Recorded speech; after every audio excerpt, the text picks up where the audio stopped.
On s'interroge sur la justice également. Gérald Darmanin réclame un changement radical du code pénal pour les agresseurs. Les homejacking, c'est devenu, on en parle tout le temps. Moi, je vais vous faire la liste non exhaustive des personnalités qui en ont été victimes.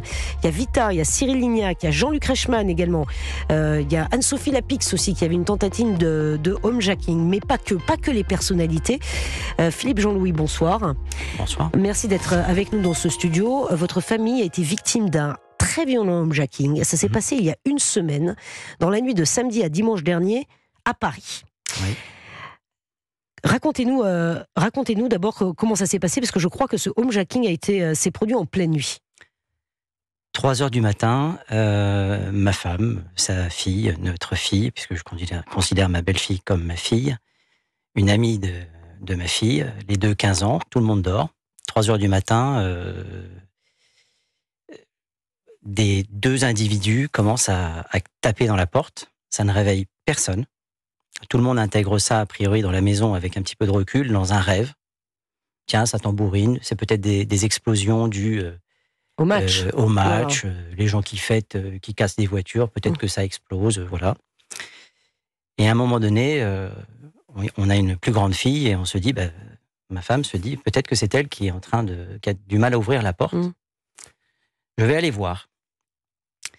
Elle ouvre la porte de la chambre. Et vous n'étiez pas là ce soir-là, hein? Je n'étais pas là, bien malheureusement.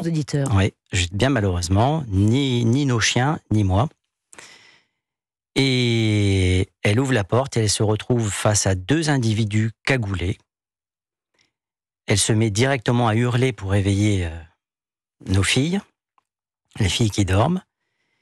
Et la réaction de ces deux barbares, c'est de frapper ma femme à demi nue, à coups de masse qui avait servi à casser la porte.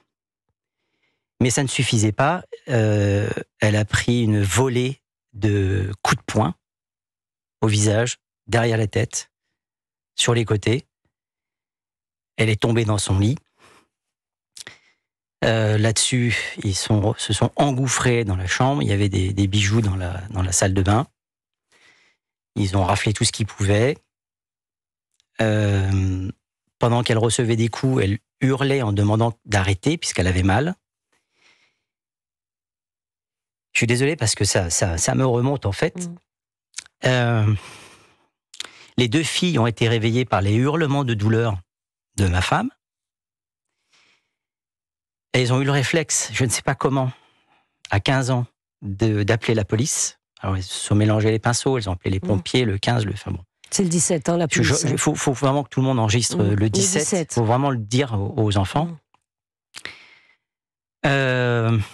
Là-dessus, étant donné que l'opérateur ne comprend pas l'adresse, il fait répéter. Elles sont cachées. Elles essayent du moins de se cacher. Et un des deux entend du bruit et va dans leur chambre. À ce moment-là, ma femme réalise, elle ne peut rien faire, elle peut à peine respirer tellement elle a pris de coups. Elle est nue sur son lit. L'autre qui reste commence à lui dire, est-ce qu'il y a un coffre ?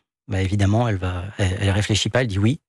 Elle reprend des coups gratuits, ouvre le coffre, elle dit oui, bien sûr, elle prend son sac, ça ne va pas assez vite, elle reprend une volée de coups. Elle ouvre le coffre et elle vide le coffre et lui donne les choses qu'il dispose sur le lit. Ma femme ne pense que à l'autre individu qui est monté. En parallèle, donc, il monte. Il se met à gueuler sur les filles en leur demandant si elles ont appelé la police. Et je ne sais pas d'où elles sortent ce courage. Je suis admiratif de ma fille et de sa copine. Elles mentent. Non, on n'a appelé personne. Une des deux montre son téléphone, il le prend, il le jette. Et finalement, les secours qui étaient au bout du fil entendent ce qui se passe. Ce qui doit déclencher vraisemblablement une alerte massive auprès des services de police que je remercie de leur réactivité. On va les entendre aussi, les policiers. Éric Henry est avec nous, délégué national d'Alliance Police Nationale. Et cette espèce de raclure demande à ma femme de descendre chercher un sac poubelle. Donc elle descend nue, ramasser pour mettre son butin. À ce moment-là, le deuxième comparse réalise que vraisemblablement la police a été appelée. Et ma fille entend frère, ils ont appelé la police, ramasse le marteau, la police arrive et prennent la fuite, accompagnée de ma fille qui descend pour s'assurer qu'ils ne vont pas revenir finir ma femme. Voilà. C'est évidemment un moment Ça épouvantable. dure entre 15 et 20 minutes et personne n'intervient. Je suis toujours avec Philippe Jean-Louis, dont la famille a été victime d'un très violent homejacking il y a une semaine à Paris. Vous étiez évidemment très ému en nous racontant le déroulé des faits, d'autant plus que vous avez été auditionné. Votre femme a été auditionnée également. Combien d'heures d'audition ? Je crois qu'on est entre 10 et 11 heures en 3 fois. C'est énorme. Et chaque audition, j'ai droit à exactement tous les détails des coups qui ont été portés gratuitement, les moments où ma femme a demandé que ça s'arrête, le moment où elle a entendu « on va te tuer », maintenant ou tout à l'heure, et tout ça entendu par ma fille. Je sais pas, on est projeté en fait dans un état de barbare.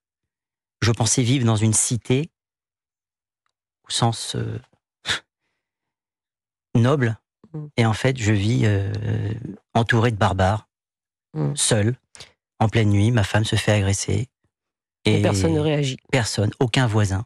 Il y a un voisin qui a eu tellement peur, il a eu le courage d'appeler le 17, point barre. Il n'a pas eu l'idée d'aller crier dans la rue, de faire. Les gens se plaignent quand il y a des gens qui font de la musique et du bruit, mais à 3 heures du matin, quand on défonce une porte blindée et qu'il n'y a personne n'entend rien.